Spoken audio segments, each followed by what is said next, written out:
telespectador, nesta hora você está contemplando o programa Cristo Nossa Esperança, da Missão Pentecostal Assembleia Cristã.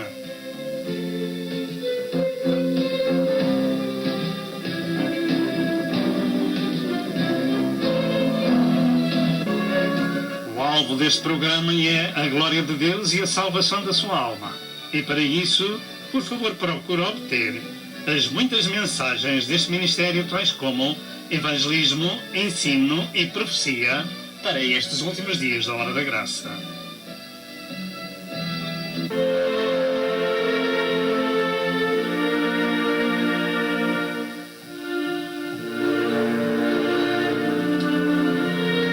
Prepare-se para o iminente evento universal que é o arrebatamento da Igreja de Cristo, a fim de evitar passar pela grande tribulação. E agora, dentro de momentos, vamos assistir à mensagem.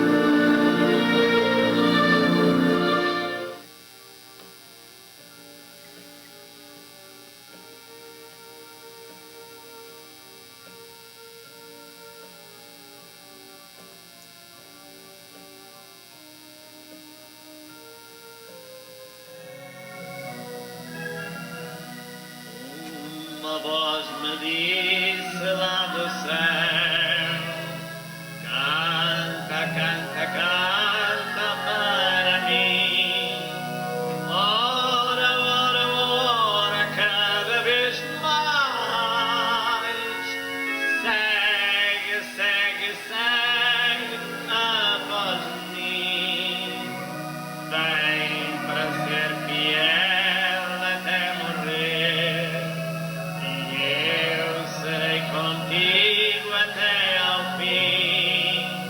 Logo estarás ali no céu, onde tenho uma coroa preparada para ti. Logo estarás ali no céu, onde tenho uma coroa preparada para mim. O Senhor nos buscou, o Senhor se chegou a nós. Ele deu-nos o exemplo, aleluia, para que nós hoje também nos possamos chegar a Ele e possamos buscar aqueles que ainda não conhecem o Senhor. Querido telespectador, este programa chega ao seu lar com um propósito, é de buscá-lo, é de trazê-lo para o conhecimento do amor do nosso Deus, aleluia. O nosso Deus é maravilhoso, Ele o ama de uma maneira gloriosa, Ele não quer que você se perca. A sua alma é muito preciosa para que o inimigo a cobice.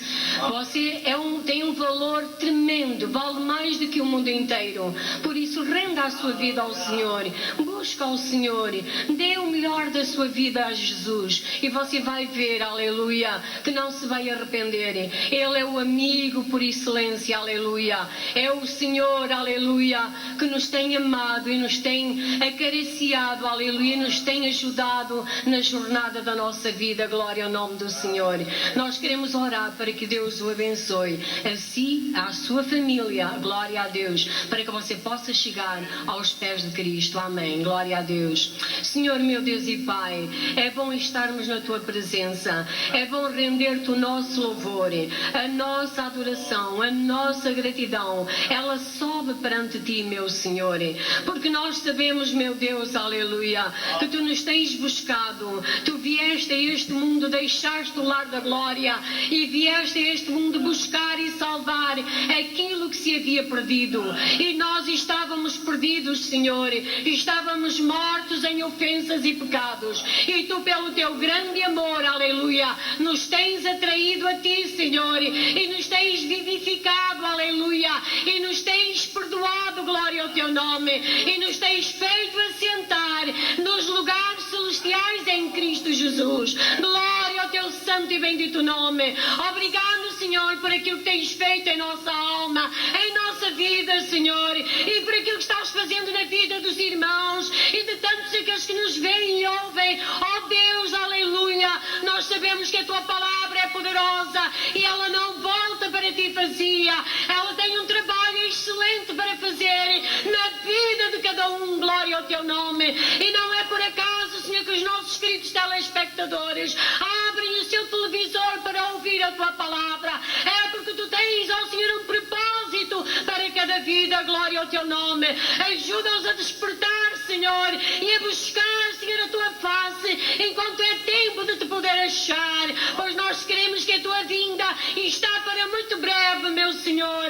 Abençoa o teu povo, Senhor, a tua igreja em todo o mundo, meu Pai, aleluia. Abençoa o teu servo, Senhor, na meditação da tua palavra. Abre o nosso entendimento e o nosso coração, ó Senhor, para guardarmos a tua palavra. Em nome de Jesus nós pedimos e agradecemos.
Jesus disse: olhai para a figueira.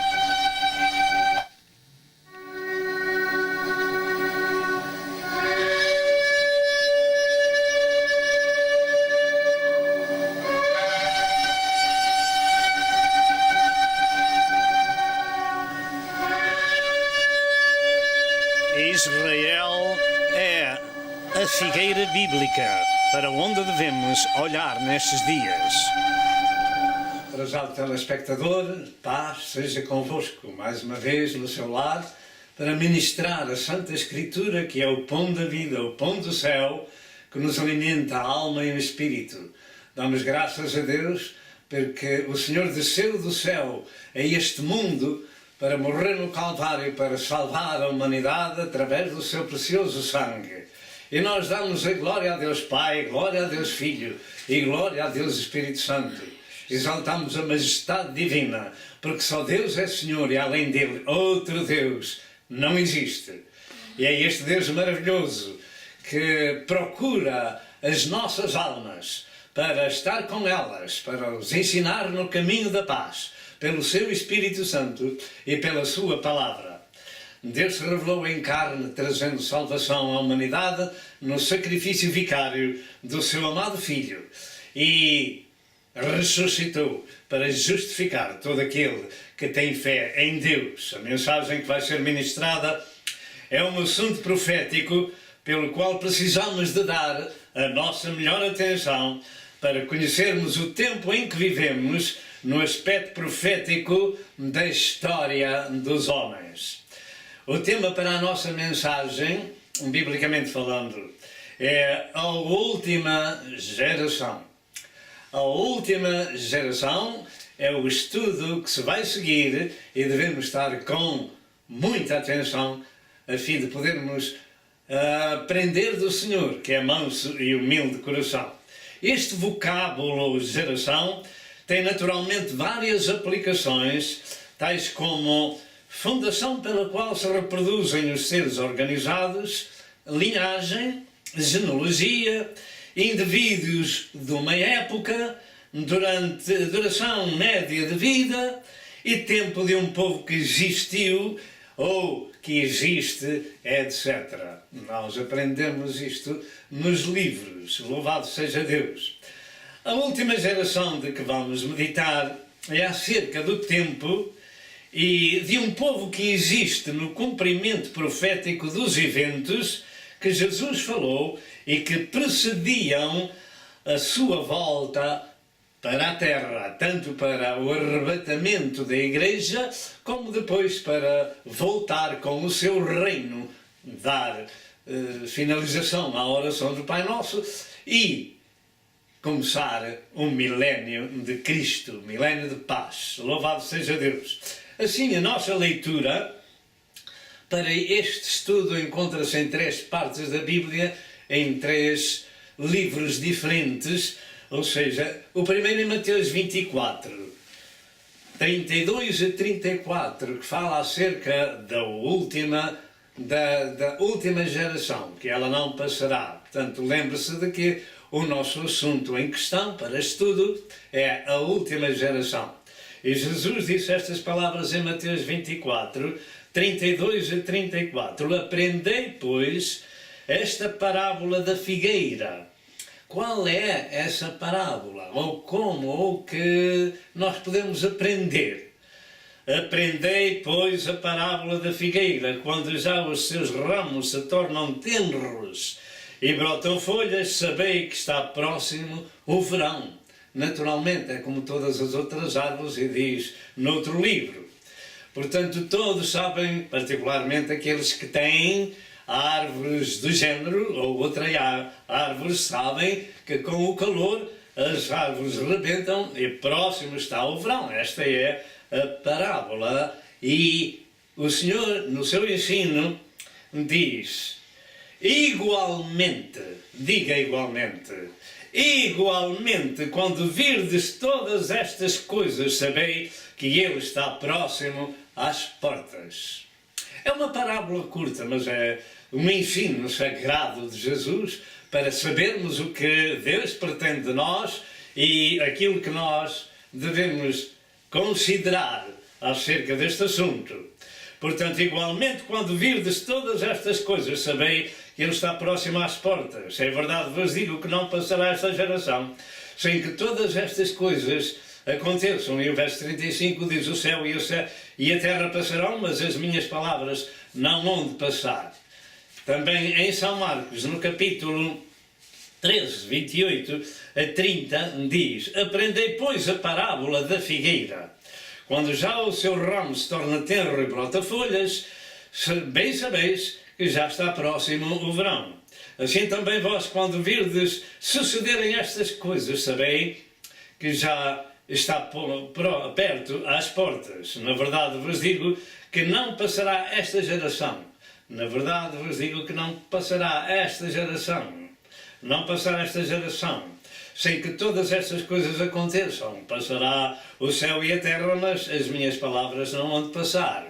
E agora em São Lucas, no capítulo 21, verso 29 a 32, diz: e disse-lhe uma parábola: olhai para a figueira e para todas as árvores, quando já têm rebentado, vós sabeis por vós mesmos, vendo-as, que perto está já o verão.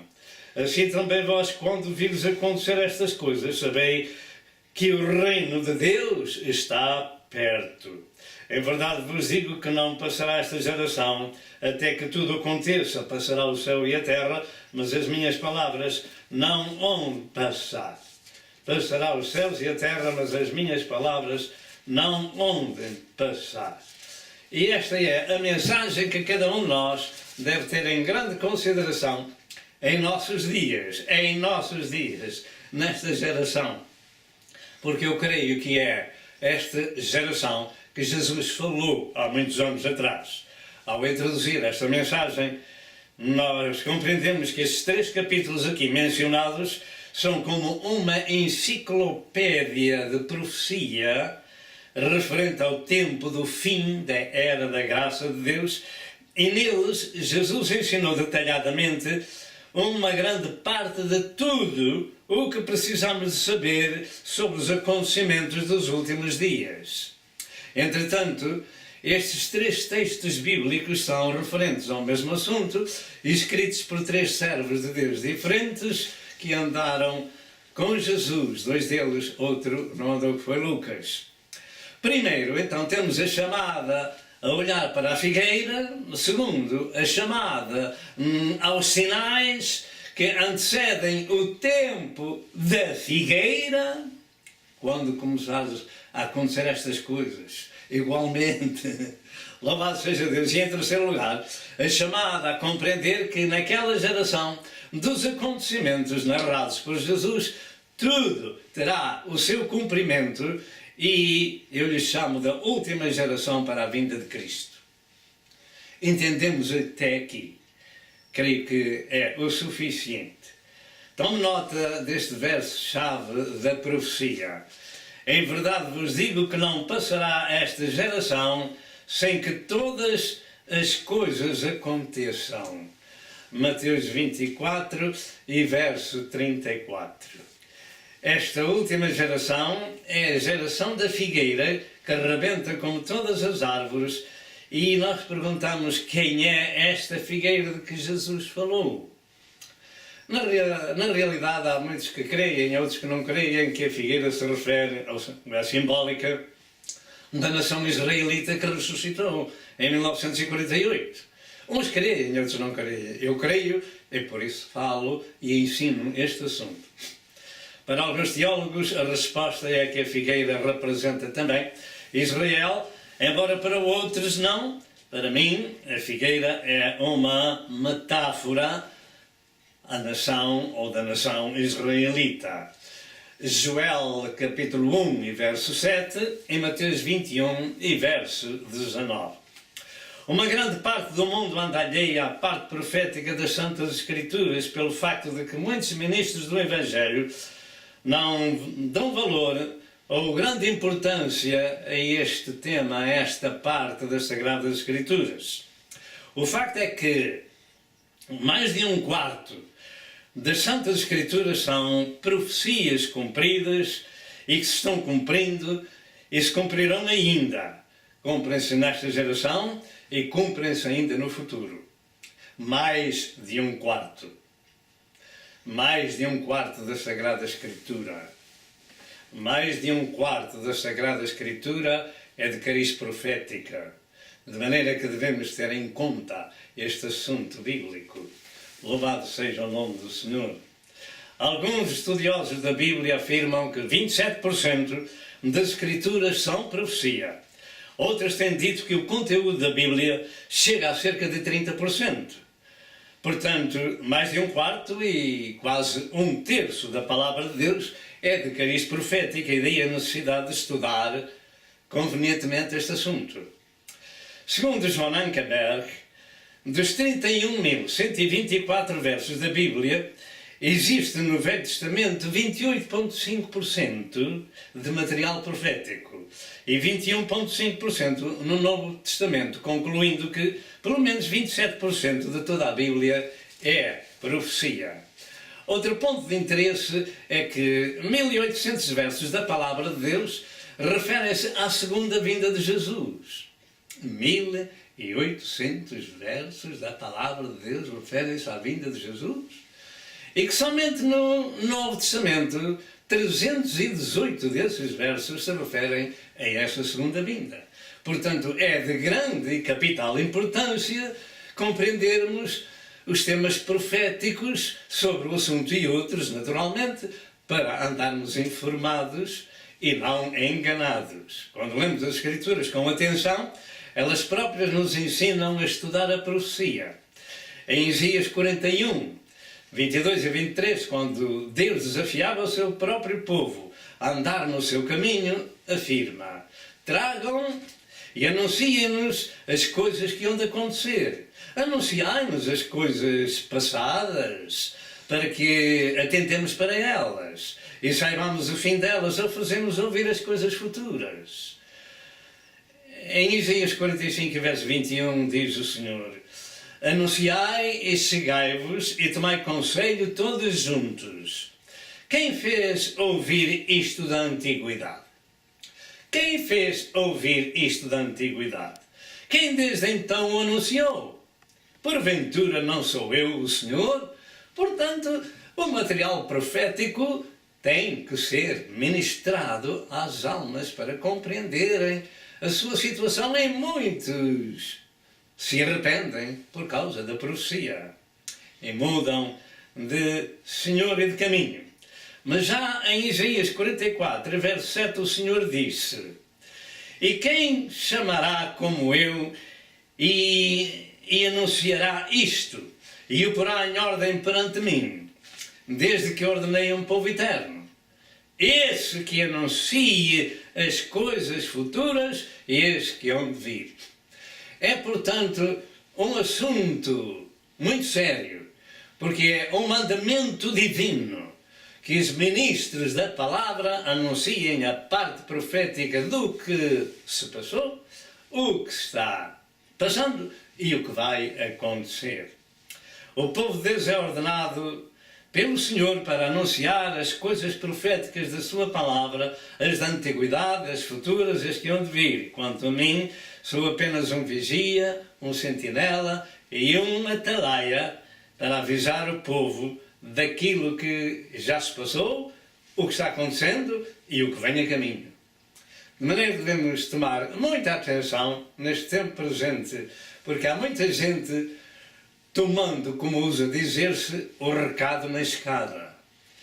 No Velho Testamento isso acontecia por muitos séculos, até que Cristo veio para o que era seu e os seus não o receberam porque o seu coração estava longe de Deus e não atentaram para a profecia. Louvado seja Deus. Paulo disse em 2 Timóteo 3, verso 16, toda a Escritura, diga toda a Escritura, divinamente inspirada, é proveitosa para ensinar, para redarguir, para corrigir, para instruir em justiça. E toda a Escritura inclui a profecia. Toda a Escritura, porque a profecia é de inspiração divina e não humana. Jesus ensinou a estudar a profecia em Marcos 13, verso 5, diz: olhai que ninguém vos engane. Mas como é que nós podemos olhar que ninguém nos engana se a gente não souber a verdade daquilo que aconteceu, o que acontece e vai acontecer? Em Marcos 13, verso 29, diz: assim também vós, quando virdes suceder estas coisas, sabei que Ele está próximo às portas. Quando vós virdes sucederem estas coisas, Ele está próximo às portas. Mas quem não tiver conhecimento do cumprimento profético, como pode andar alertado para esse assunto? É por isso que é importante o estudo da profecia. O facto é que, se não houver estudo sobre o cumprimento profético da sua segunda vinda, particularmente, e também as coisas que precedem essa vinda, então o povo de Deus pode ser enganado. E isto é o que temos em nossos dias por falta do estudo profético da palavra do Senhor. Muitos ministros do Senhor têm receio de falar sobre a profecia porque acham difícil de compreender e é um assunto muito técnico.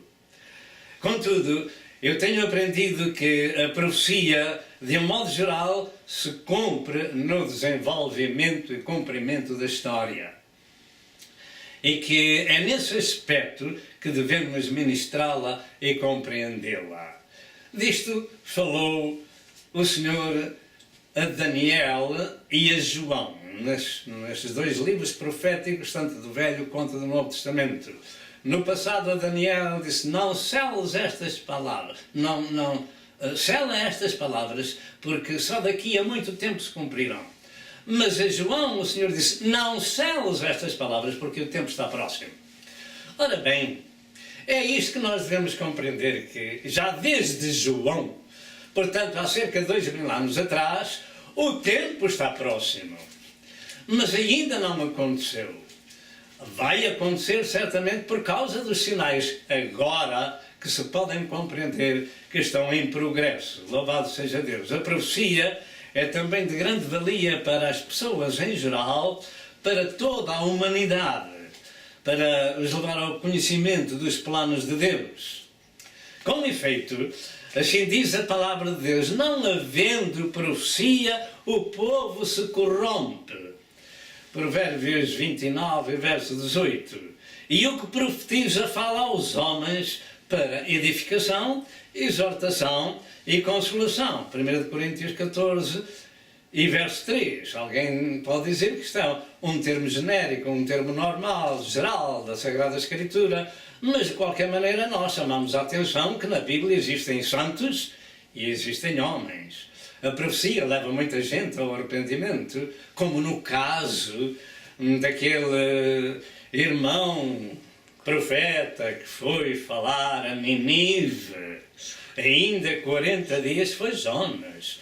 Ainda 40 dias e a cidade será destruída, subvertida. Esta profecia levou o rei, o governo e toda a nação a humilhar-se e a buscar ao Senhor, e Jesus disse que no juízo aquela geração de Nínive, porque finalmente a outra a seguir foi destruída, aquela geração de Nínive se levantará no juízo e condenarão esta geração, porquanto ouviram o profeta Jonas, e está aqui quem é maior do que Jonas. De maneira que a profecia é de capital importância para o povo em geral, para se arrependerem. Ouça aquilo que vem a caminho, porque o que vem a caminho é muito pior do que aquilo que se tem passado em todas as guerras mundiais e outras mais. Louvado seja o nome do Senhor. Jesus disse, vigiai, diz em Marcos 13, 35 e 37. Mas como vigiar e sobre o que vigiar? Exatamente sobre tudo o que precede a vinda de Cristo, e para isso tem que haver o estudo sobre a profecia. Não passará esta geração sem que todas as coisas aconteçam. Diga com a sua boca. Não passará esta geração sem que todas as coisas aconteçam. Eu chamo-lhe a última geração da hora da graça de Deus para o arrebatamento da Igreja de Cristo. Não passará esta geração. Qual geração? Nós falaremos. Eu creio que nós estamos vivendo nesta geração que Jesus falou. Não passará, não passará, não passará. Atente para estas palavras de Cristo, porque esta geração não vai passar sem que tudo aconteça e se dê o arrebatamento da Igreja. É assim que eu creio, porque houveram muitos no passado que gostariam de viver neste tempo presente, de ver cumpridos os sinais, particularmente de Israel, que voltou à sua pátria, à sua terra que Deus lhe deu. Meditemos em 4 aspectos desta mensagem. Primeiro, a volta de Cristo para a terra. Segundo, os sinais da sua volta. Terceiro, a formação do governo mundial e religião mundial. E em quarto lugar, a última geração. Qual geração? Naturalmente, estes 4 aspectos de meditação dariam um grosso volume se fôssemos a meditar em tudo. Contudo, este não é aquilo que está no nosso coração e nem o podemos fazer agora. Então, em primeiro lugar, a volta de Cristo para a terra. A razão do nosso texto sobre a última geração está na base contextual do que Jesus estava ensinando, ou seja, a sua volta para a terra e particularmente para Jerusalém. A partir de um certo tempo no seu ministério, Jesus começou a instruir os seus seguidores de que ele veio para dar a sua vida pelo mundo e que iria ressuscitar ao terceiro dia, mas que um dia havia de voltar. Particularmente em João 14, verso 1 ao verso 3, o Senhor afirmou: não se turbe o vosso coração. Credes em Deus, crede também em mim. Na casa de meu Pai há muitas moradas. Se não fosse assim, eu vos teria dito: vou preparar-vos lugar. E se eu for e vos preparar lugar, eu voltarei para vós e vos levarei para mim mesmo, para que onde eu estiver, vós estejais também. Estas palavras foram ditas aos seus discípulos e são ditas a ti e a mim nestes dias. Vou preparar-vos um lugar, mas voltarei e vos levarei para mim mesmo. Realmente nós não vamos falar sobre esse lugar, porque temos falado noutros estudos já que os amados poderão ter já visto. Estava próxima a morte de Jesus no Calvário para redimir a humanidade, e o Senhor, ao ver o templo, advertia aos seus seguidores da destruição da sua própria casa de culto. Não ficará aqui pedra sobre pedra que não seja derribada. Esta é uma profecia tremenda contra a sua própria casa. Meu Deus! E 37 anos depois, isso aconteceu. E os seus discípulos fizeram então 3 grandes perguntas. Primeiro, diz-nos quando serão estas coisas. Segundo, que sinal haverá da tua vinda e do fim do mundo, ou fim da era da graça, porque fim do mundo não existe. Mateus 24, verso 3. Realmente esta pergunta era o fim do tempo em que as coisas deviam acontecer. Porque fim do mundo, como disse, não existe. O que existe é que depois do arrebatamento da Igreja passam-se 1007 anos. E só nessa altura, quando o diabo for solto e se revoltar de novo contra Deus e contra o mundo, então é que o Senhor vai mandar fogo do céu e vai queimar esta terra, ela vai pegar fogo. Então eu creio que a vida biológica como hoje existe deixará de existir, porque em Apocalipse 21, verso 1, diz que eu vi um novo céu e uma nova terra, porque o mar também já não existe. De maneira que eu creio que começa aí um outro tipo de vida com a Nova Jerusalém descendo do céu, etc, etc. Portanto, a estas 3 perguntas, o Senhor respondeu com 2 capítulos, em Mateus 24 e Mateus 25, chamado o Sermão Profético. A volta de Cristo iria ter lugar um dia e seria em 2 fases distintas. A primeira para o arrebatamento da Igreja e a segunda para reinar em Jerusalém no milénio. Por muitos séculos não se entendia isto, porque se pensava que a vinda de Jesus era apenas uma vez. Mas há muito tempo atrás, uma congregação de irmãos da Inglaterra descobriu isso profeticamente, que a vinda de Jesus se daria em 2 fases. Primeiro para o arrebatamento, passavam-se então 7 anos, que é o cumprimento da última semana profética de Israel, em Daniel 9, 27, etc., e outras passagens bíblicas, e então esta é a semana da grande tribulação, e a semana de anos, e no fim dela Jesus então voltaria com o seu reino, para exercer juízo na terra e instituir o seu reino de paz de 1000 anos. Louvado seja o nome do Senhor. Portanto, a volta de Cristo iria ter lugar um dia e seria nessas 2 fases. Sobre a primeira, já lemos em João 14, 1 a 3. Vou preparar-vos lugar e voltarei para levar-vos para mim mesmo. E voltarei, diga voltarei. Mas ele não vem para a terra, não vem porque está escrito que ele não vem. Levarei para mim mesmo. Isto se chama o arrebatamento da Igreja, que historicamente nunca se deu. Por consequência, tem que acontecer. E quando é que vai acontecer? No cumprimento dos sinais. Louvado seja Deus. Mas sobre o mesmo assunto, São Paulo escreveu em 1 Tessalonicenses 4, verso 13 ao verso 18, que para o tempo desse evento do arrebatamento, ao toque da trombeta de Deus, os mortos em Cristo ressuscitariam e os vivos seriam transformados e arrebatados ao encontrar o Senhor nas nuvens, nos ares. Por isso, Ele não virá.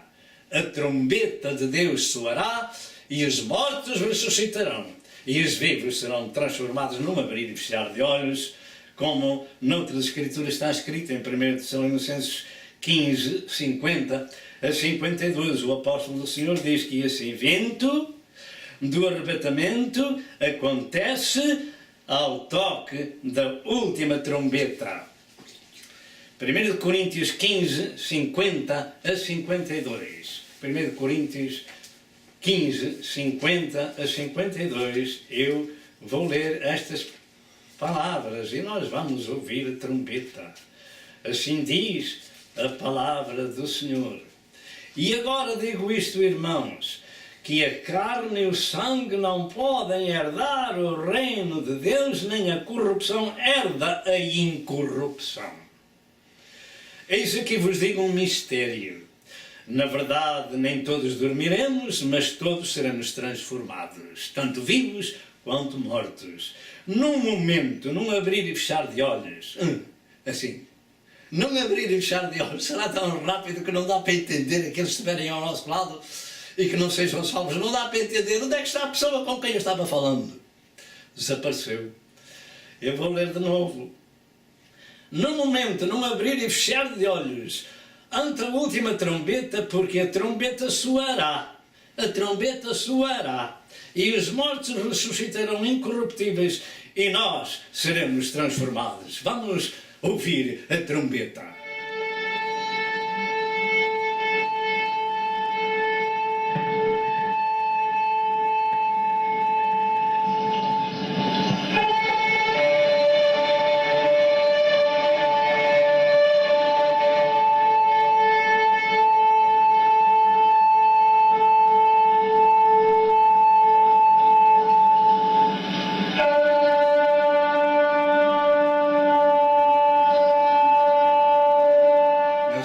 Telespectadores, será mais ou menos assim, como temos mostrado, a vinda do Senhor.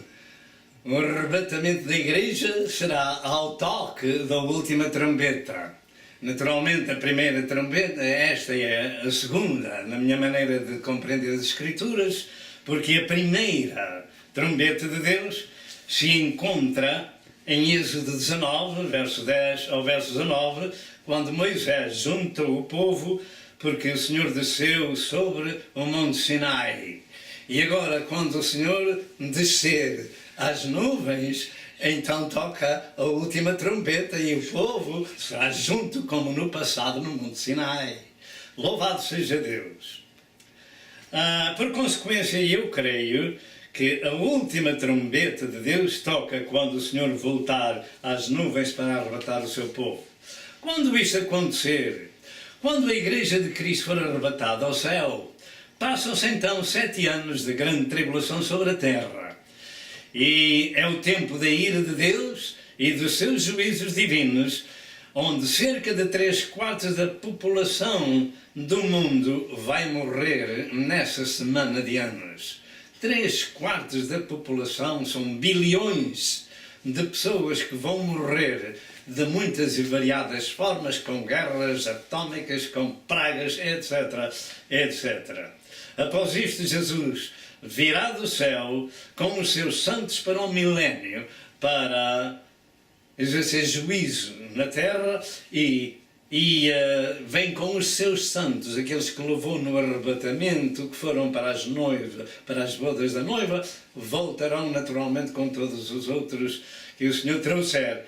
Apocalipse 19, 11 a 14, Judas 14, Zacarias 14, 5 e Apocalipse 20, 1 a 6. Segundo lugar, sinais da sua vinda. Toma atenção. Segundo o que Jesus ensinou, antes da sua vinda, aconteceriam muitos sinais.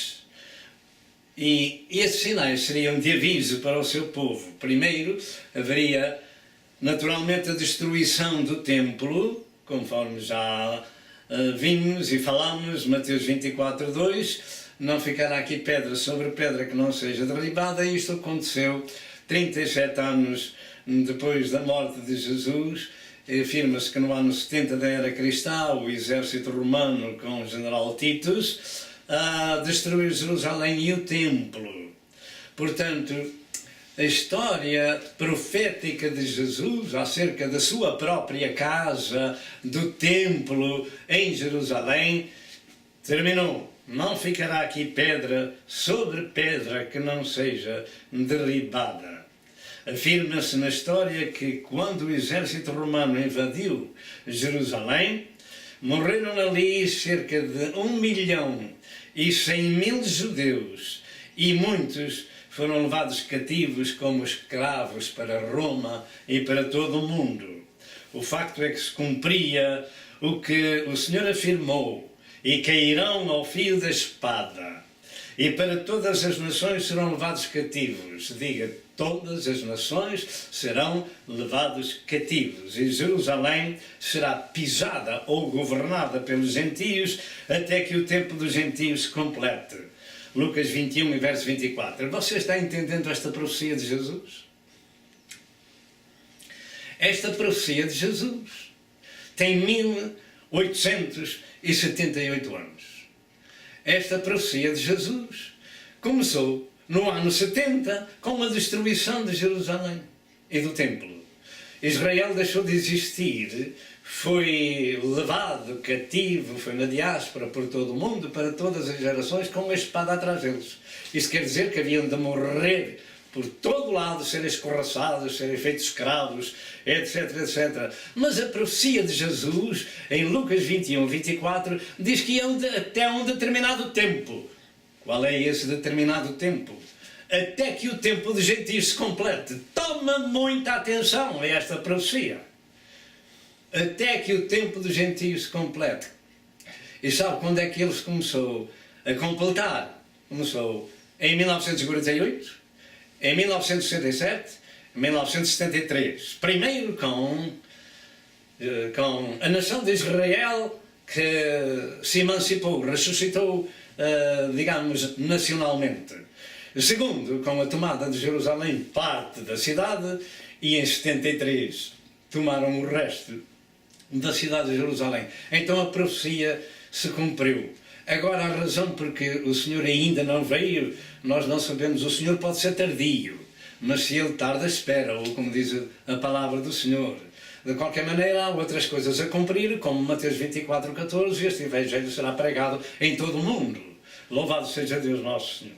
A história comprova esta destruição de Jerusalém e do templo do Senhor, bem como a diáspora e sofrimento do povo judeu por cerca de 1878 anos, até ao seu restabelecimento a começar em 1948.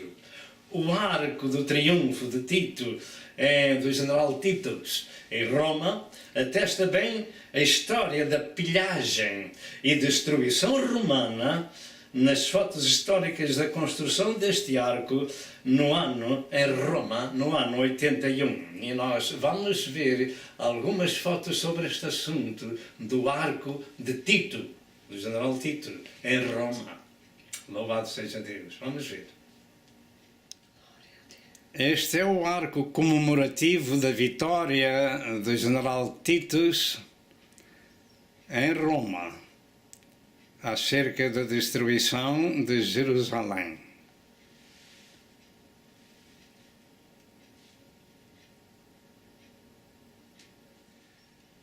Por dentro do arco, na arcada do arco, encontra-se as gravuras em pedra acerca da vitória deste general e dos judeus. Ali se encontra o candelabro gravado ali em pedra e outras coisas do templo em Jerusalém.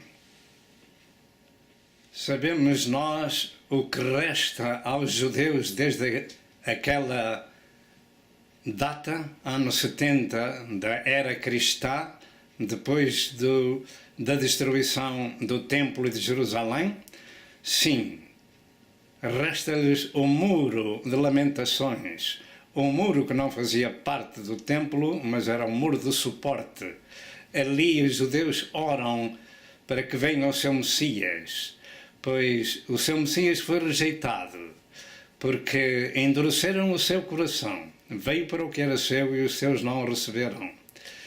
Louvado seja Deus, que quando o Senhor voltar, depois da grande tribulação, perguntarão a Jesus: que feridas são estas nas tuas mãos?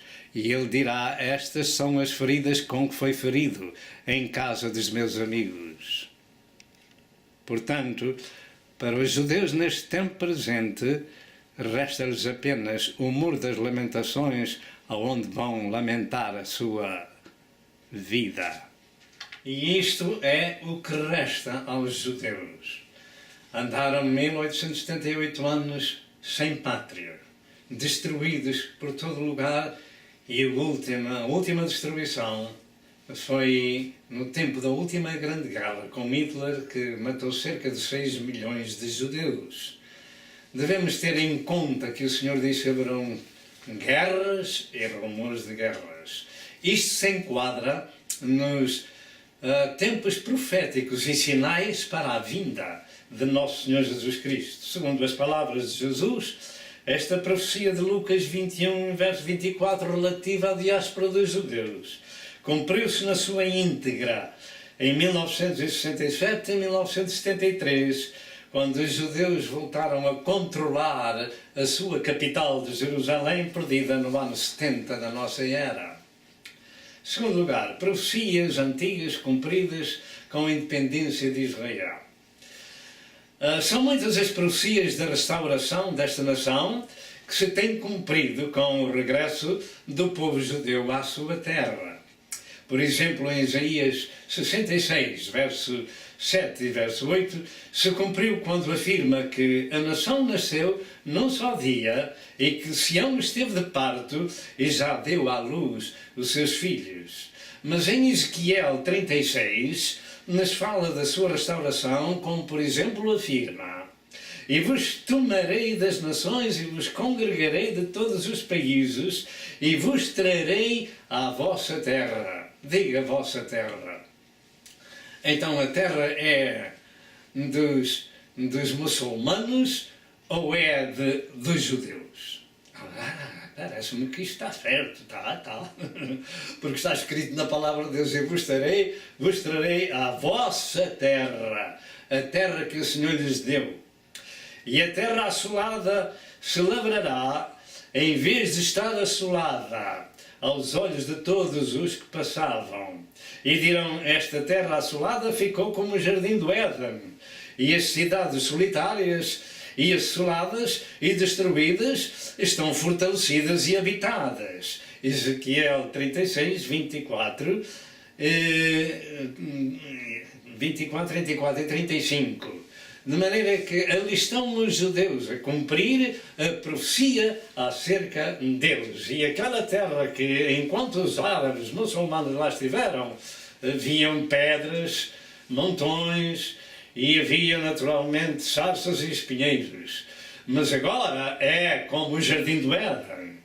Israel é uma potência no mundo inteiro, exporta flores e comida para muitas partes do globo em pouco mais, digamos, de 50 anos. Não é isto uma maravilhosa profecia cumprida que o Senhor lhes disse que havia? Mas isso já está no Velho, ainda está no Velho Testamento, isso está a cumprir no Novo. É isso mesmo. Há coisas no Velho Testamento que ainda não foram cumpridas e têm que se cumprir profeticamente. Tudo isto se tem cumprido desde 14 de maio de 1948.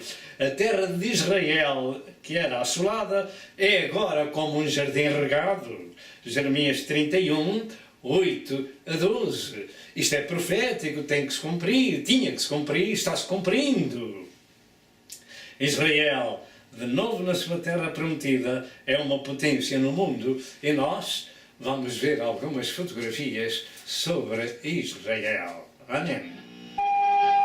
Olhai para a figueira, disse Jesus. Olhai para a figueira. Olhai para a figueira. Olhai para a figueira. Esta é a cidade de Jerusalém, é reconstruída. E esta é uma parte do Vale de Enom. Portanto, eles, judeus, teriam que voltar à sua terra, seria como um jardim regado. E aqui temos o Vale de Cedrão. E aqui temos os célebres portões dourados ou Golden Gates. Os árabes entenderam que o Messias de Israel tinha que entrar por esta porta e fecharam as portas e fizeram um cemitério em frente das portas para evitar que ele passasse. Mas Jesus tem que passar por ali. Como é que vai ser? Jesus vem para Jerusalém e vai reinar ali 1000 anos. E aqui temos o Calvário, onde Nosso Senhor Jesus Cristo deu a sua vida para salvar a humanidade. Os judeus voltaram à sua terra. E em 1948, segundo o mandado também das Nações Unidas, Israel proclamou a sua nação. Meus amados ouvintes, Israel tinha que voltar à sua terra, porque era profético, Deus tinha ordenado, embora eles tivessem sido levados para todo o mundo, tinham que voltar um dia. E estas coisas Jesus avisou há cerca de 2000 anos atrás, para que as gerações meditassem nesta Sagrada Escritura, e particularmente a geração que está contemplando estes sinais, estas profecias cumpridas do fim da hora da graça, porque Ele está às portas. O reino de Deus está às portas. Mas então, ó pastor, o reino de Deus já não veio. O Senhor não nos ensinou o reino de Deus. O reino de Deus foi-nos ensinado espiritualmente, mas não está na terra no seu todo. No seu todo, só se cumpre quando Jesus vier para a terra com o seu reino. Realmente o reino de Deus é paz, alegria, no Espírito Santo, etc, etc. Como está escrito em Romanos 14. Mas quando Jesus vier, Ele vem com o seu reino. E eu creio que aí não é mais necessário orar a oração do Pai Nosso: venha o teu reino, venha o teu reino, venha o teu reino. Mas Israel voltou à sua terra. Vós voltareis à vossa terra. E temos de dizer ponto final, porque a palavra de Deus é a verdade. Israel, a figueira infrutífera, está de novo plantada para que no seu tempo produza o seu fruto de arrependimento. Então todo o Israel será salvo, como diz aos Romanos, capítulo 11, verso 1 ao verso 32. Todo o Israel será salvo. Há uma doutrina errada dizendo que Israel acabou e que não tem nada mais a ver com o mundo. Pois essas almas não entendem a profecia. Israel não terminou, Israel está restaurado segundo a palavra de Deus e ainda tem que dizer alguma coisa ao mundo, porque Jesus, quando vier para a terra, Ele irá para Jerusalém para dali reinar com Israel e com a igreja glorificada que 7 anos antes o Senhor tinha levado no arrebatamento. Ele trará para reinarem no milénio. Em Amós 9, 14 e 15 diz que o Senhor os plantará na sua terra. Diga na sua terra. E lá estão plantados. E não serão mais arrancados da terra que lhes dei.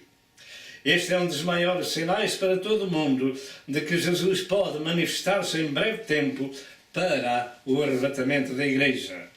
Nestes 2 capítulos proféticos de Cristo, em Mateus 24 e 25, existe uma sequência de acontecimentos que acontecem para o tempo das 2 fases da vinda de Cristo. Primeiro para o arrebatamento, segundo para a grande tribulação e regresso para o milénio. Terceiro lugar, sinal do engano no mundo e nas igrejas. Sinal do engano. O mundo anda enganado por todo lado. Em Mateus 24, 4 e 5, Jesus avisou que antes da sua volta viriam enganadores. Diga enganadores. Enganadores.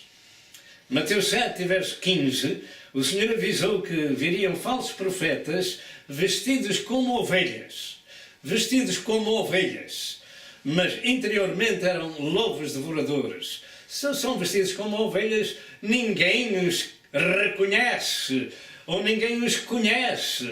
senão um determinado povo, aqueles que têm a unção do Santo e sabem tudo, aqueles que sabem quem tem que entrar pelo caminho estreito e pela porta estreita, e que o seu tesouro não deve estar na terra, mas no céu, como Jesus ensinou.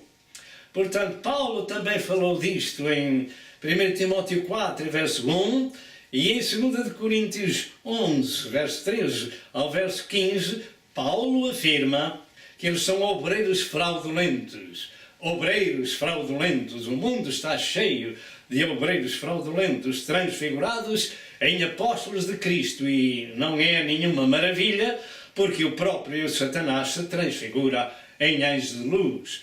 Portanto, há muito ministro, chamado ministro do Evangelho, transfigurado, com face de ovelha, de cordeiro, mas por dentro são lobos devoradores. Eles e os seus seguidores estão aí para o caminho da perdição, porque não sabem que no fim da hora da graça haverá engano sobre todo o mundo. A palavra de Deus diz que esses falsos profetas, falsos apóstolos, falsos doutores, são aos montões.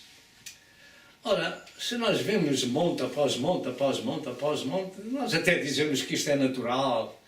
Assim é, por este mundo fora, nas coisas espirituais, montões. E alguém pode dizer, ei, nós é que estamos certos, porque nós somos os maiores, nós somos a maior parte, e Deus começa a gritar lá de cima, e Deus, não temas, ó pequeno rebanho, porque a Deus lhe aprouve dar-vos o reino. Pequeno rebanho, como a igreja do Senhor é pequena, que tem pouca força, mas guarda a palavra de Deus.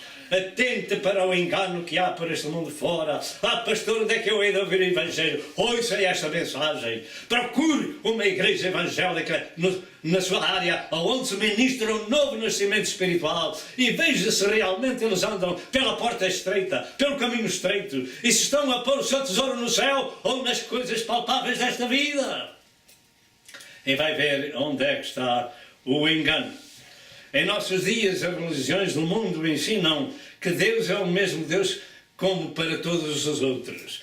Isto é o maior engano de Satanás. Mas contenta toda a gente, contenta toda a religião.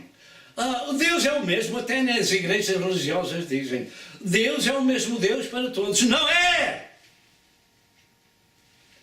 O Deus do cristianismo não é o Deus do budismo, nem do islamismo, nem do indianismo. Naturalmente que não é. Eles têm os seus deuses. O nosso Deus chama-se Yahweh, Jeová, que se manifestou em Cristo na pessoa de nosso Senhor Jesus Cristo. Ele é o único Deus, e fora dele outro Deus não há. Mas o engano persiste por este mundo fora. Deus é o Deus de todos. Não é!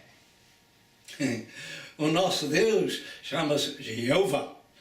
Foi Ele que criou o mundo, e todas as coisas foram feitas por Ele, como está escrito acerca de Jesus, e sem Ele nada do que foi feito se fez. O Verbo se fez carne e habitou entre nós, e vimos a sua glória como a glória do unigênito, cheio de graça e de verdade. Este glorioso Deus revelou-se em carne para verter o seu sangue na cruz do Calvário, para te salvar a ti e a mim, e nos ensinar que quando o tempo da graça estivesse para terminar, haveriam os enganadores por este mundo fora. Louvado seja Deus. Pergunto, porquê é que o mundo crê no engano? A resposta é porque rejeitam a verdade que é Jesus. João 14, verso 6, o Senhor disse, eu sou o caminho, a verdade e a vida, e ninguém vem ao Pai senão por mim. Só há um Pai, e se há um caminho, só há uma porta, só há um mediador, só há um Salvador, e fora dele tudo é espúrio, engano e diabólico. Por isso Deus lhe envia a operação do erro, para que creiam a mentira. Segunda de São Inocêncios 2, verso 9 ao verso 11. Isto naturalmente acontecerá depois do arrebatamento da igreja, mas esse espírito de engano já está no mundo há muito tempo. A chamada nova era até ensina que Deus não existe. Deus, os homens é que são Deus. Portanto, lembre-se do tempo em que está vivendo sobre a terra. Também há ministros de igrejas que pregam o evangelho religioso, outros pregam o evangelho social e político, e outros o evangelho da prosperidade. Outros ministram a lei com a graça de Deus misturada, e assim vai o mundo ouvindo e seguindo os lobos mascarados de ovelhas. O evangelho da prosperidade é o último evangelho que há algumas décadas começou a ser anunciado em todo o mundo. Então, ó pastor, Deus não quer que a gente viva bem. Yes, graças a Deus, o Senhor diz para termos o pão de cada dia, e se temos com que nos agasalhar, dai, por isso, graças a Deus, estai contentes. É bom ter um pão farto e valer aos outros, sim senhor, a valer aos pobres, mas não pôr o coração nas coisas palpáveis desta vida. Faça planos para o futuro e coloque o seu tesouro no céu, porque Jesus afirmou e continua a afirmar: não ajunteis tesouros na terra, não ajunteis tesouros na terra. Não ajunteis tesouros na terra, ajuntai tesouros no céu, onde o ladrão não entra e a traça não rói. É aí que deve estar o nosso tesouro, porque onde estiver o nosso tesouro, aí estará o nosso coração. Louvado seja o nome do Senhor. Somente existe um evangelho para todo o mundo. E este é o evangelho que é o poder de Deus para a salvação de todo aquele que crê. Romanos 1 e verso 16. Este é um evangelho que salva, que cura, que liberta, que ensina a humanidade nas coisas que temos vindo a ensinar. E em tudo o que a Bíblia contém. O evangelho, a palavra de Deus, louvado seja Deus. Quando nós ouvimos a palavra de Deus, mudamos de vida. As coisas velhas acabam e eis que tudo se faz de novo. Quarto sinal, as guerras, pestes, fomes e terremotos. Em Mateus 24, 6 a 8, Jesus falou em analogia e disse que esses acontecimentos eram como o princípio das dores de parto de uma senhora que espera, dentro de pouco tempo, dar à luz uma criança. Naturalmente, nem todos sabem, mas as mulheres que têm sido mães sabem muito bem qual é o princípio das dores e como é que são as dores. Perguntam a uma mãe e ela lhe dirá: o princípio das dores já começaram há muito tempo, com as guerras, fomes, pestes, etc. E nós estamos no tempo delas. As dores vêm aí. E essas dores estão escritas no livro do Apocalipse e também em Mateus 24, 21 e 22, que o Senhor disse que haverá tão grande tribulação ou aflição na terra que se o Senhor não encurtasse aqueles dias, nenhuma carne se salvaria. Você tem ouvido que há algum tempo atrás eu disse que cerca de 3/4 da população do mundo vai morrer? E Jesus continua a dizer: se aqueles dias não fossem abreviados, nenhuma carne se salvaria. Portanto, as dores vêm aí. Naturalmente não é preciso lembrar o que já sabemos, mas fica dito que somente no século XX houveram, entretanto, as 2 guerras mundiais que levaram mais de 60 milhões de vidas e uma Europa destruída e outras partes do mundo. As doenças, as epidemias são possivelmente a maior indústria do mundo e o mundo está doente. Será que nós temos uma ideia de quantos trabalham nesta indústria para curar os enfermos? Através de médicos, de enfermeiros, de hospitais, de clínicas, de remédios, todas estas fábricas, laboratórios que produzem remédios. O mundo está doente e o Senhor Jesus Cristo disse isso que havia de acontecer para o nosso tempo.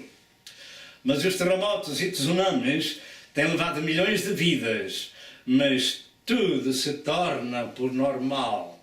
Vem um grande terremoto, milhares, centenas de milhares desaparecem, morrem. Nós não damos valor porque não nos tocou na pele. depois vieram os tsunamis, que levaram outros tantos, e nós estávamos lá, portanto nós sofremos, e isso torna-se em esquecimento. Não se esqueça, porque isso é o cumprimento da profecia. Louvado seja o nome do Senhor. São sinais que Jesus disse que isso havia de acontecer antes da sua vinda. Quinto sinal, a pregação do Evangelho. Em Mateus 24, verso 14, Jesus afirmou: e este Evangelho do Reino será pregado em todo o mundo, em testemunho a todas as gentes, e então virá o fim, esse fim da era da graça. E como já atrás foi dito, não há fim do mundo, mas sim o fim de uma época. Atualmente o Evangelho está sendo ministrado em todo o mundo como nunca antes. Os meios de comunicação, como a rádio, a televisão e a internet, são canais que levam a mensagem aos 4 campos do mundo, a palavra de Deus. Eu, pela graça de Deus, ainda apanhei um pouco de tempo na internet. Muitos já o têm feito há muito mais tempo. Mas antigamente era só nas igrejas. Depois era com panfletos distribuídos. Naturalmente a Bíblia era pregada. Depois veio a rádio, etc, etc. E agora veio a televisão. E agora vieram os satélites, veio a internet. O Evangelho também vai através destes meios de comunicação, para que se cumpra a profecia de Mateus 24, verso 14. Para termos uma ideia como o Evangelho está chegando a todo o mundo como nunca, e tão rápido temos conhecimento que, além de outras organizações cristãs nos Estados Unidos, existe uma que envia o Evangelho para todo o mundo através de 77 satélites. De maneira que o Evangelho vai por todo o mundo hoje como nunca. E isto é o cumprimento da profecia que tem que acontecer antes que Jesus arrebate a sua igreja. Sexto sinal, a apostasia, ou seja, o desvio dos caminhos da fé. Devido às circunstâncias que o mundo atravessa, muitos crentes andam deixando o caminho do Senhor, tornando-se religiosos e até ateus, e dizem que já não creem em nada, não são capazes de levar a sua cruz. Em Mateus 24, 10 a 12, revela que muitos serão escandalizados e se trairão uns aos outros, e por se multiplicar a iniquidade, o amor de muitos esfriará. Portanto, também isto é profecia. Outros até escarnecem do povo de Deus, dizendo: onde está a promessa da sua vinda? 2 Pedro 3, 3 e 4. Isto é o que está acontecendo em muitos lados, cumprimento da profecia. Em 2 Tessalonicenses 2, verso 3, diz que a apostasia tem que existir quando se estiver para manifestar o anticristo. Em 1 Timóteo 4, 1 a 3, diz que nos últimos tempos apostatarão alguns da fé, dando ouvidos a espíritos enganadores e a doutrinas de demónios. Infelizmente, muitos estão a fazer isso. Deus tenha misericórdia. Tudo isto se enquadra nos últimos tempos que precedem a vinda de Jesus para o arrebatamento. Mas após o arrebatamento, muitos outros sinais haverá no tempo da grande tribulação, que Jesus disse que se aqueles dias não fossem abreviados, nenhuma carne se salvaria. Naturalmente, há um problema com eleitos e eleitos na meditação da palavra de Deus. Há eleitos chamados de cristãos e há eleitos chamados de Israel. Eleitos ou escolhidos de Israel. Por causa deles, Jesus virá em seu socorro. De contrário, o mundo se aniquilaria e não haveria mais carne sobre a terra. Tal vai ser a destruição. Lembra-se que eu disse que cerca de 3/4 partes do mundo vai desaparecer, vai morrer. Dê atenção à palavra de Deus. Isso significa que depois do arrebatamento venha ao mundo os juízos de Deus, de tal forma que serão derramados sobre a terra todas as pragas do Apocalipse, que culminarão com a Armagedão e com o planeta reduzido a cerca de 1/4 parte da sua população. Vamos ver algumas fotos de pragas que vão vir sobre a terra. Amém? Meu amado telespectador, depois dos 7 anos da grande tribulação, Jesus virá do céu para reinar sobre a terra num cavalo branco, conforme está escrito no livro do Apocalipse. E ele imporá o seu milénio de paz. Entretanto, nós vamos ver o que acontece no tempo da grande tribulação. No tempo da grande tribulação, no capítulo 6 de Apocalipse, revelam 4 cavalos que trazem sobre a terra 4 juízes de Deus. Entretanto, afirma-se que o cavalo branco representa o anticristo, outros que representa o Evangelho por todo o mundo. Mas o trabalho destes cavalos é de uma destruição sem par. Naturalmente, como falei da fotografia anterior, não só os cavalos, mas os cavaleiros que produzem essa destruição. E aqui temos uma nova versão acerca da representação do capítulo 13 do Apocalipse com o anticristo, o dragão e as almas que não têm Cristo lá em cima com o número 666. Nesse tempo haverá grande aflição sobre a terra. E esta é uma representação, como temos representado noutros estudos, dos 7 últimos anjos com as 7 últimas trombetas que, ao tocar das trombetas, 7 anjos derramam sobre a terra 7 taças que trazem os últimos juízos sobre a terra. E aqui temos os 7 anjos com as suas 7 taças preparadas para serem derramados sobre a terra.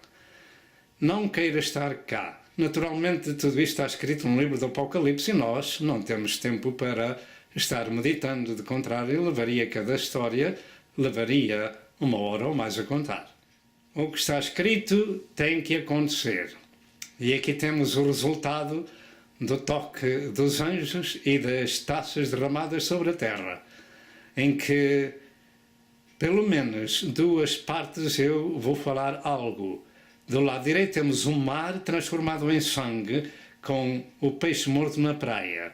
E por baixo, do lado direito, temos uma senhora que procura beber água de uma fonte, mas ela está transformada em sangue, assim como vão acontecer aos rios. Eu pergunto, você gostaria de estar cá nesse tempo?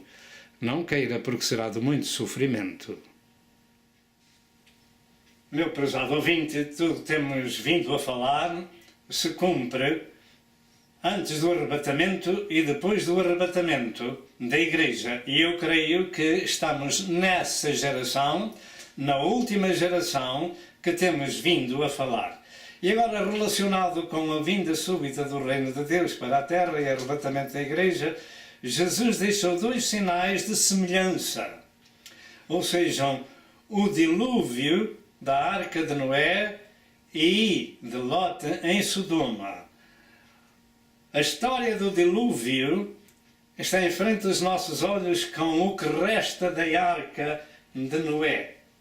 Ron Wyatt, em 1978, descobriu nos montes Ararat, conforme está escrito na Palavra de Deus, esta figura deste barco que está aqui, da Arca de Noé, com o comprimento exato, como a Bíblia nos revela, e também a sua largura. Portanto, na Turquia, nos montes de Ararat, o governo fez para lá uma autoestrada para que qualquer um possa tomar conhecimento de que a Arca de Noé foi achada por Ron Wyatt em 1978. Como ia falando, Jesus deixou em Lucas 17, 29 e 30, acerca deste assunto também de Lot, quando saiu de Sodoma, foi tirado pelos anjos e a sua família, e o Senhor mandou chuva de fogo e enxofre sobre aquelas cidades e também da campina, e ninguém escapou, só Lot e a sua família. Assim será no dia em que o Filho do Homem se há de manifestar. Por isso, eu creio que o fogo e o enxofre vem sobre um mundo que vive em semelhança do tempo de Lot em Sodoma. o mundo está sodomizado e Deus vai trazer os seus juízos conforme Jesus ensinou em Lucas 17. E na mesma passagem bíblica temos então aqui esta ilustração de Ló e das suas filhas e da sua mulher, que foram tiradas de Sodoma antes que Deus lhes chegasse o fogo. E assim eu creio que vai acontecer quando Jesus tirar da terra o seu povo para o céu no arrebatamento. Então o Senhor trará os seus juízos para um mundo que vive como vivia Ló em Sodoma. Entretanto, temos na figura do lado direito a mulher de Ló, olhando para trás, ficou numa estátua de sal. E o Senhor Jesus nos lembrou: lembrai-vos da mulher de Ló. Não devemos olhar para trás, mas sim para a frente, quando aceitamos Cristo como nosso Senhor e Salvador. Meu amado que me escuta, depois de termos visto estas ilustrações, o que é que nos resta? Resta-nos atentar para aquilo que diz a Sagrada Escritura, porque eu creio que estamos vivendo nesta geração. Alguém poderá dizer: isto é bom demais para estar na nossa geração. Pois eu creio que é assim, alguém tem que passar pela última geração. Portanto, Jesus disse: aprendei a parábola da figueira. Para mim, esta metáfora representa a nação israelita que voltou a rebentar, mas que ainda não deu o seu fruto, mas está de novo na sua terra. Jesus afirmou no nosso texto: quando vires estas coisas, sabei que Ele está próximo às portas. Nesta altura é quando Jesus volta para o milénio, porque os sinais anteriores de Mateus 24, 1 a 14, são para o fim da era da graça de Deus. Terceiro lugar, a formação do governo mundial e da Igreja Mundial. Naturalmente você conhece certamente o assunto das Nações Unidas, que tomaram o lugar das outras nações que havia antes das Nações Unidas, chamada a Sociedade das Nações. E também naturalmente sabe que a Europa já aboliu as suas fronteiras daquelas nações que compunham a Europa. Para quê? Para o Império Romano ser restaurado. Também isto é profético. E para o governo mundial, nós temos então as Nações Unidas e a Europa num conjunto para chegarem a uma conclusão. Finalmente eu creio que vai ser da Europa que vai nascer o governo mundial com o seu chefe, o Anticristo. Mas na religião, lembra-se que eu disse que os religiosos dizem: Deus é só um para toda a gente? Isso é errado, isso não é certo. Mas os religiosos andam trabalhando na sombra, no ecumenismo, para formarem um grupo de religiões a nível mundial numa religião só, para dar cumprimento, tanto politicamente como religiosamente, ao capítulo 13 do livro do Apocalipse. De maneira que eu creio que nós estamos vivendo nesse tempo. Este assunto tem sido explicado muitas vezes em outros estudos, pelo que eu não vou ter muito tempo sobre ele, mas devo chamar a nossa atenção que as bases destas organizações mundiais já há muitos anos que estão em progresso para governarem o mundo, e nesta altura nós vamos ver algo sobre o assunto. Louvado seja Deus. Há muitos anos que o mundo chora pela paz, e há muitos anos que em Israel, entre Israel e árabes, se está tentando produzir um processo de paz. A paz que o homem produz vai terminar na maior tragédia da história. 1 Tessalonicenses 5 e verso 3 diz: quando disserem há paz e segurança, surgirão então repentina destruição. Aqui temos a junção de políticos e religiosos do mundo.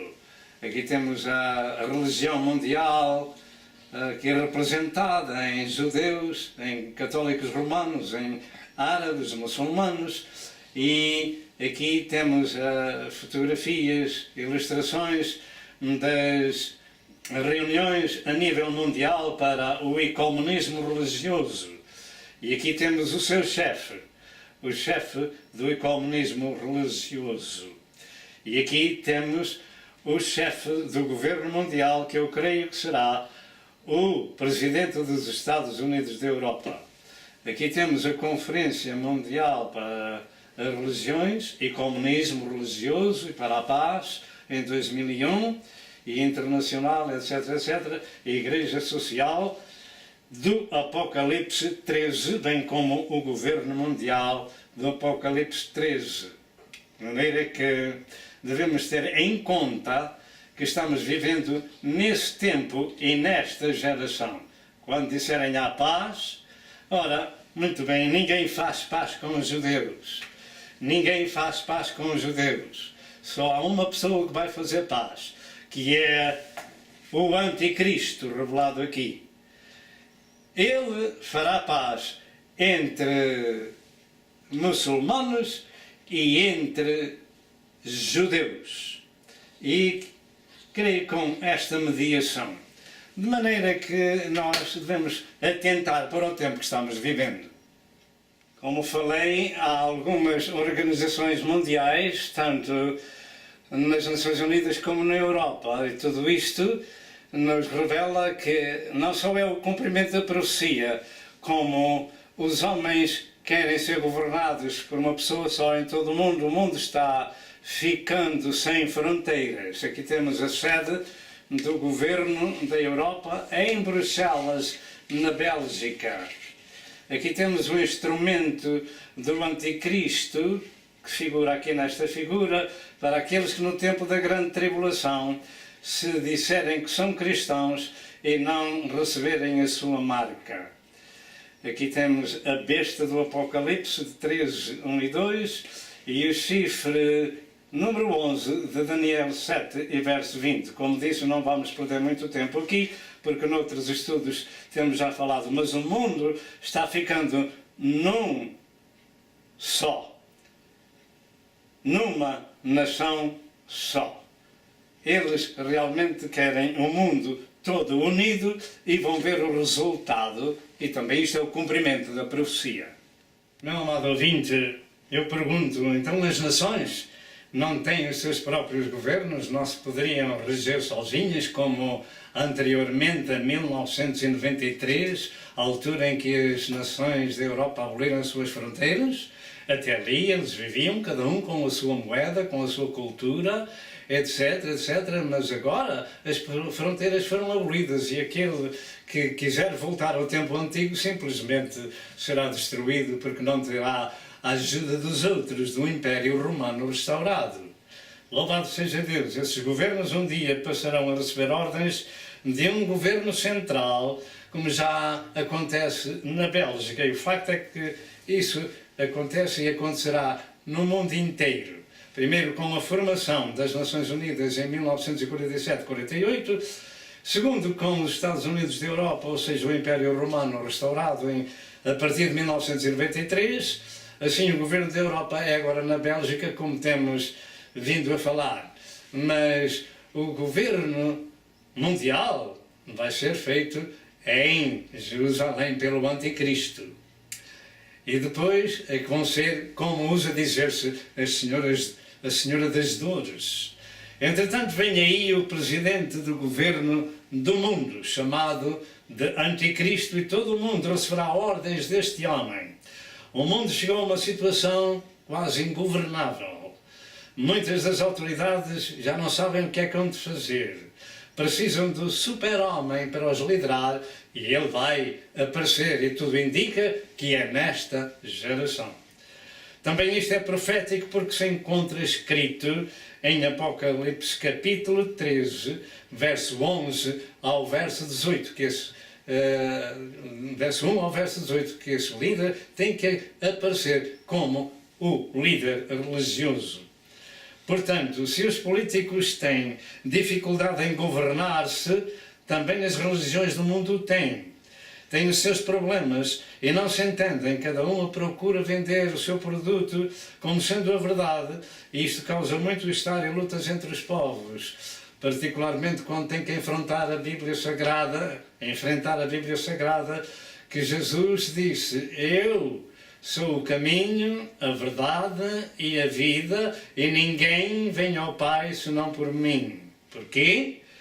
Porque é que Jesus é a verdade? Porque é Deus revelado em carne. Só há uma verdade e um só Deus.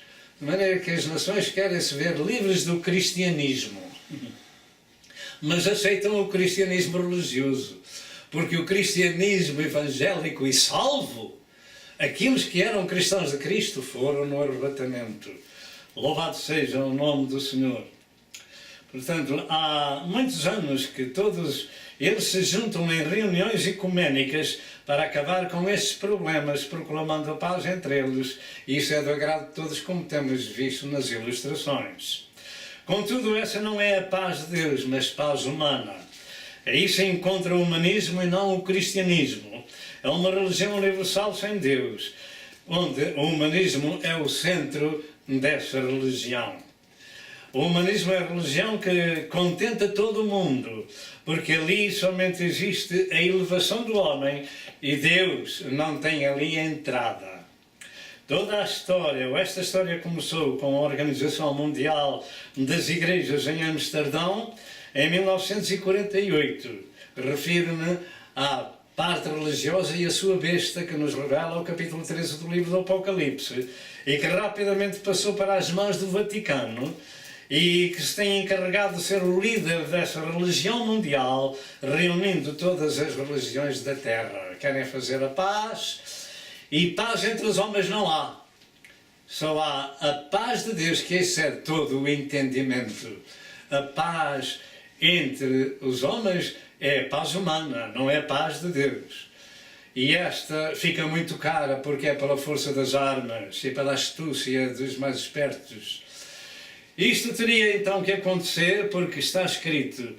E o problema do mundo é que ninguém no mundo discerne nesta situação. Somente aqueles que já não são deste mundo.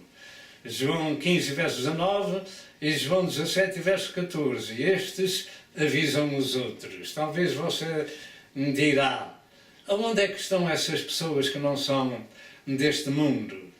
Jesus falou, vós já não sois deste mundo. Mas isso foi no tempo dos apóstolos, mas também neste tempo diz a mesma história. Cada geração que passa, o Senhor tem uma igreja que já não são deste mundo e você está em frente de um daqueles que não são do mundo. Sabe porquê? Porque Jesus me comprou, me resgatou com o seu próprio sangue e pertencemos ao mundo de nosso Senhor Jesus Cristo. Talvez você queira ser um deles, de pertencer ao mundo de Jesus, para dizer aos outros estas coisas que eu estou trazendo aos seus ouvidos e aos seus olhos. Também o líder mundial deste conjunto de igrejas e de religiões virá ao mesmo tempo que o líder político do mundo para os dois governarem, e este virá com poder diabólico que instituirá o culto ao imperador, ao presidente do governo mundial chamado Anticristo. Vai voltar ao tempo do Império Romano, quando os imperadores eram considerados divinos e tinham que render culto.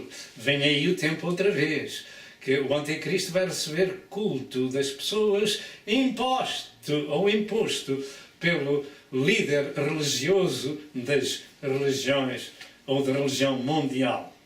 Nesse tempo de grandes problemas mundiais e dos juízos de Deus sobre a terra, a Igreja do Senhor naturalmente não estará cá na terra, mas sim nas bodas do Cordeiro, para onde foi arrebatada no arrebatamento. Afirma-se que o chamado próximo Papa poderá ser esse personagem que a Bíblia nos fala como o falso profeta e que tomará o nome de Petros Romanos ou Pedro II noutro livro. Realmente só o tempo dirá se é verdade, mas ultimamente está havendo por todo o mundo este ensino através de livros religiosos e outros que nós vamos ver a capa de um. Amém e amém. Atualmente o mundo está lendo diversos livros sobre o falso profeta. E este, embora seja escrito por uma organização cristã evangélica, diz que é o final Pope is here. O Papa final está aqui. Afirma-se que houve uma profecia religiosa de um determinado santo romano que disse que haveriam 112 papas até à manifestação do falso profeta. E que o Papa atual tem o número 111, sendo que o Papa atual, chamado Papa atual, é o número 111, então que o 112, segundo a profecia religiosa, será este Petro Romanos ou Pedro II. De maneira que é possível, mas somente o tempo poderá dizer se isto é realmente verdade ou não. Meu amado que me escuta, o que temos vindo a mostrar serve de aviso, naturalmente visual e audível, para todos aqueles que desejam compreender que situação se encontra o mundo, tanto na parte religiosa como na parte política, em relação com a profecia e os tempos que estão para vir no futuro. A situação do Médio Oriente e Norte da África indica presentemente que tudo está conjugando para invadirem Israel com a Confederação da Rússia e Islâmica, e isso terá o cumprimento profético de Ezequiel 38 e 39. Tudo nos indica agora Israel está como que dentro de um polvo, com todos os inimigos à sua volta. Mas, finalmente, Deus há de trazer aquela confederação para Israel, para entrar com eles em juízo. De maneira que tudo isto está acontecendo no mundo, é tempo de nós nos voltarmos para Jesus e ficarmos compreendendo que Ele deu a sua vida no Calvário para nos salvar e estarmos preparados para o arrebatamento. Não seria muito bom que o mundo acordasse da sua letargia e a Igreja do Senhor vigiasse para que algumas virgens loucas pudessem ainda obter azeite espiritual em suas candeias? Nós estamos qual a atalaia do Senhor, trazendo estes avisos, porque creio sinceramente que não só eu, mas milhões à face da Terra que estamos vivendo nesta geração de privilégios em que estamos vendo o cumprimento profético da Palavra de Deus. Quarto lugar, a última geração. Qual geração? Com esta parte do estudo darei conclusão ao mesmo.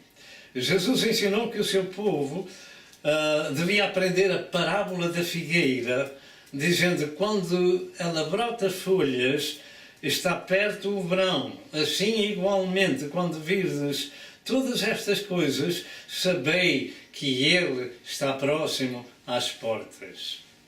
Então, o que é que nós esperamos? Esperamos que Jesus se manifeste para o arrebatamento por causa do cumprimento profético que temos vindo a ministrar. Como tem sido atrás dito, eu creio que esta figueira é a figura da nação israelita. É uma metáfora relativa à nação judaica que começou a sua restauração em 1948 e em pouco mais de 50 anos nós temos uma nação diferente. E agora, ultimamente, já se estão preparando para as coisas do terceiro templo, ou seja, do templo que querem construir em Jerusalém. Já diversos apetrechos para o templo estão prontos. O que é que nós esperamos? É que o Senhor se manifeste, porque tudo se conjuga para esse efeito. Vamos ver alguns desses instrumentos do templo. Meu amado ouvinte, nós queremos começar isto com a visão dos ossos secos em Ezequiel 37. E diz no verso 3, Filho do homem, poderão viver estes ossos? E eu disse, Senhor, Jeová, tu o sabes. Então me disse, profetiza sobre estes ossos, e diz-lhe, ossos secos, ouvi a palavra de Deus, do Senhor. Assim diz o Senhor, a estes ossos, eis que farei entrar em vós o Espírito e vivereis. Aqui temos a restauração da nação israelita na visão dos ossos secos que se tem cumprido nestes últimos anos após 1948 E diz a palavra de Deus neste capítulo: estes ossos são toda a casa de Israel. Em Israel há uma organização chamada de Templo, o Instituto do Templo. E ultimamente eles estão construindo todos os apetrechos necessários ao templo e já tudo está organizado, como a harpa, o candelabro, etc., as trombetas, etc. Tudo isto está feito nesta geração. Segundo esta organização, 27 milhões de dólares já têm sido gastos e preparados para a reconstrução do templo judaico em Jerusalém.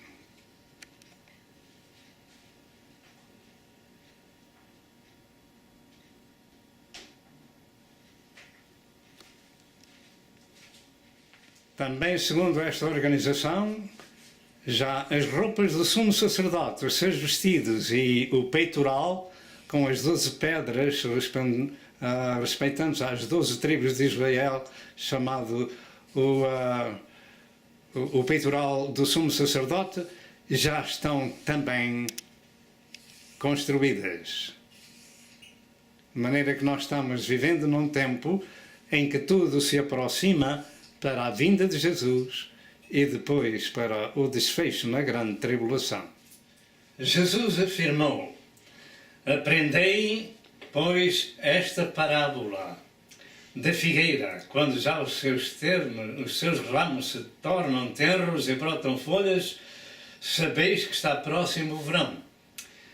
Igualmente, quando virdes todas estas coisas, sabei que ele está próximo às portas. Em verdade vos digo que não passará esta geração sem que todas estas coisas aconteçam. Quando virdes estas coisas, quais coisas? Aquilo que temos vindo a ministrar, que estão cumprindo neste tempo presente. Louvado seja Deus. E é um assunto universal para cada um de nós que fala a nossa língua.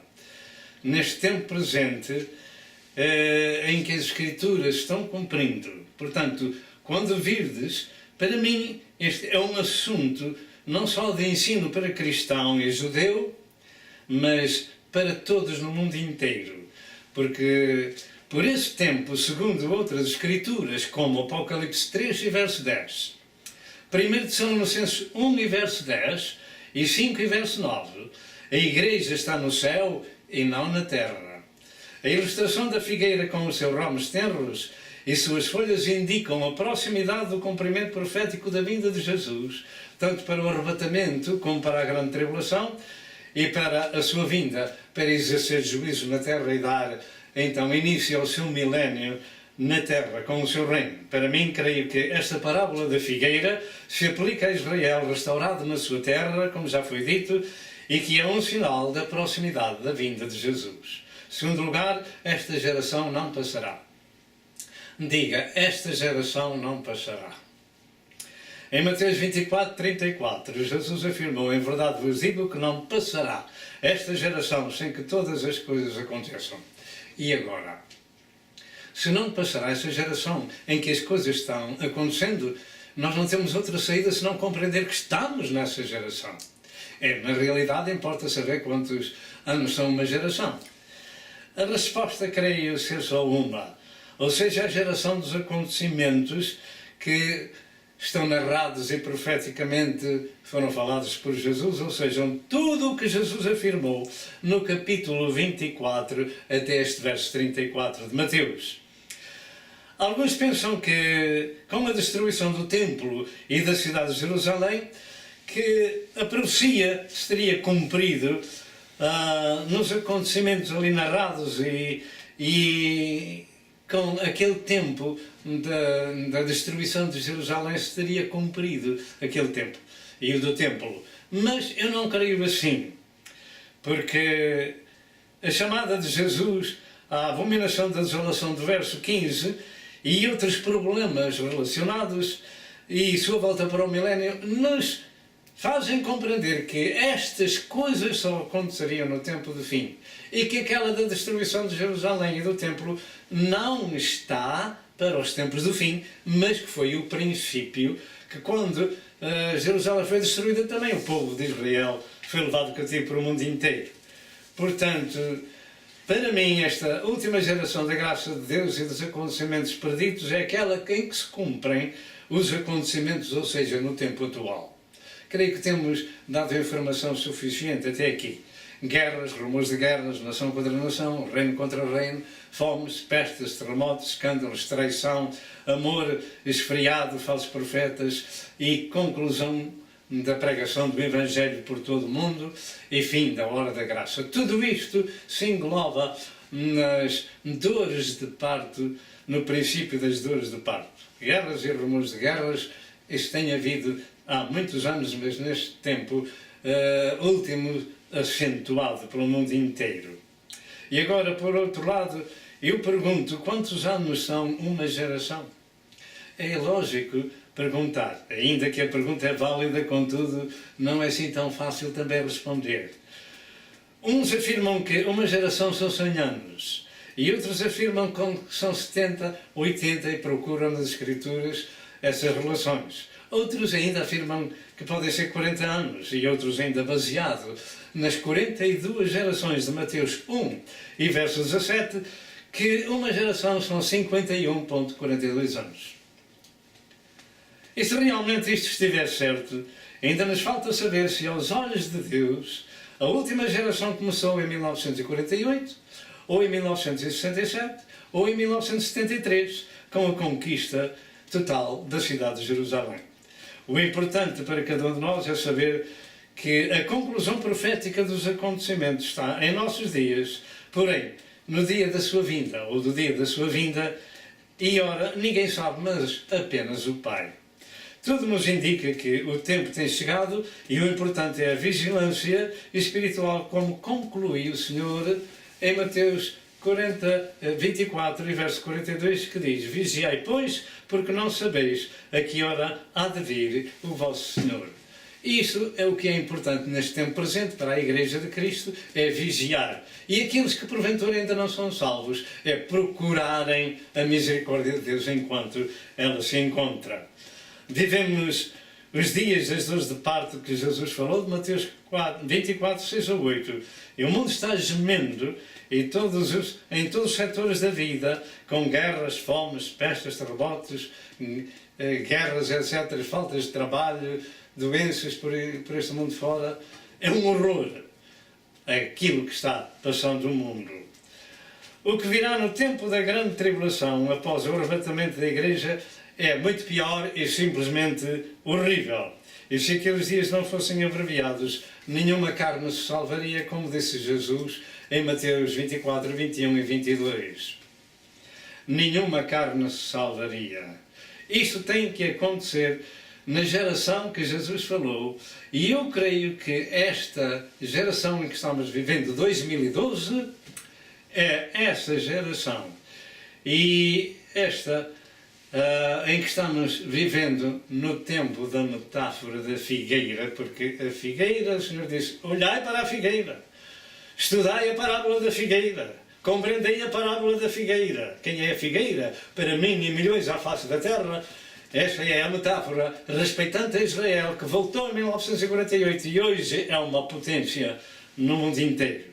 E finalizamos com aquela mensagem muito conhecida no mundo inteiro, e que fazemos uma pergunta também: o que vamos fazer? A única solução do mundo está em Cristo Jesus, nosso Senhor, que verteu o seu sangue na cruz do Calvário para nos salvar. Vamos contemplar o Calvário. Em São João capítulo 3, versos 16 e versos 17, diz: porque Deus amou o mundo de tal maneira que deu o seu Filho unigênito, para que todo aquele que nele crê não pereça, mas tenha a vida eterna. Porque Deus não enviou o seu Filho ao mundo para o condenar, mas para que o mundo fosse salvo por ele. Você e eu temos direito à salvação graciosa de Deus, através do sacrifício vicário de Cristo no Calvário. O justo padeceu pelos injustos para nos levar a Deus, mortificado na verdade na carne, mas vivificado no Espírito. Jesus não só morreu mas ressuscitou ao terceiro dia e foi para o céu, está entronizado com todo o poder nos céus e na terra. Mas lembre-se disto, para redimir o povo, a sua igreja, o Senhor Deus Todo-Poderoso veio em carne a verter o seu precioso sangue. Assim está escrito: olhai por vós e por todo o rebanho, sobre o qual Deus vos constituiu bispos para apacentar a igreja de Deus, que Ele resgatou com o seu próprio sangue. Não há outra solução, senão o povo voltar-se para o Calvário. Ali encontra o perdão e salvação das suas almas e paz para o seu coração.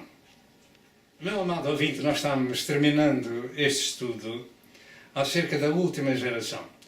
O que temos aprendido, isso também damos. E também o Senhor diz que deu a cada um para o que for útil. E eu creio que isto é útil para aviso de cada coração que conhece a minha língua. Esta mensagem vai através da internet por todo o mundo e eu creio que é uma chamada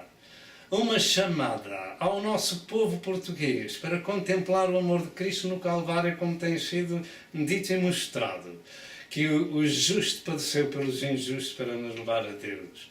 Se você não é uma pessoa salva e precisa de perdão, então faça esta oração comigo, que eu vou fazer em seu favor, e diga comigo: ó Deus, tem misericórdia de mim, pecador.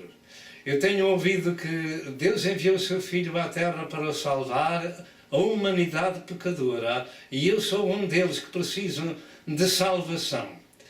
Perdoa, Senhor, os meus pecados, Senhor, e eu aceito a Jesus Cristo como o meu Senhor e Salvador, e rejeito a Satanás e o seu trabalho que tem destruído a minha vida.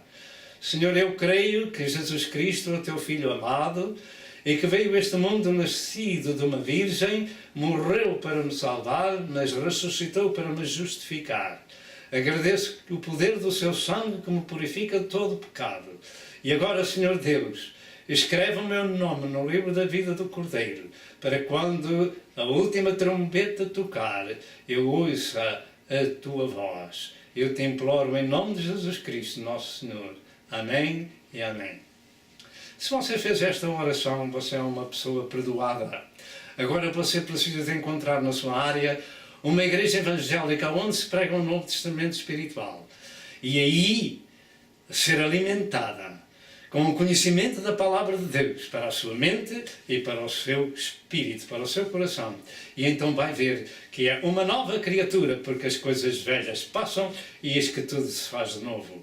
Vale a pena ser um cristão de Cristo, conhecendo estas coisas e nos tornando suas testemunhas reais para falar ao nosso próximo de que as coisas que estão escritas na Bíblia Sagrada têm que acontecer, e tudo indica que é nesta geração aquilo que temos vindo a falar. Que o Senhor vos abençoe e até outra vez, se Deus quiser. Amém e amém.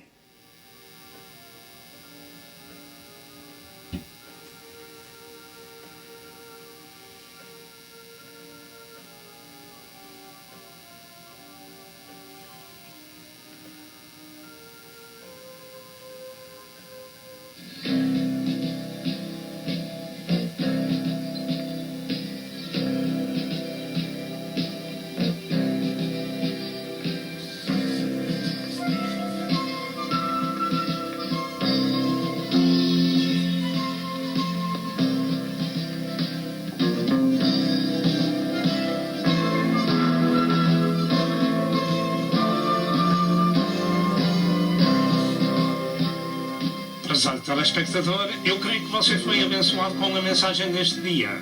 Toma uma decisão e junte-se ao povo de Deus para viver a eternidade com Jesus.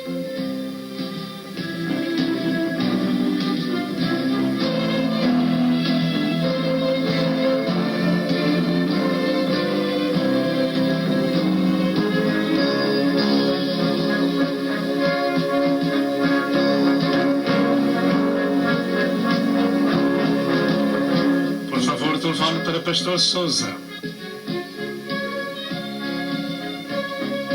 Que Deus o abençoe e até ao próximo programa, se assim Deus o permitir.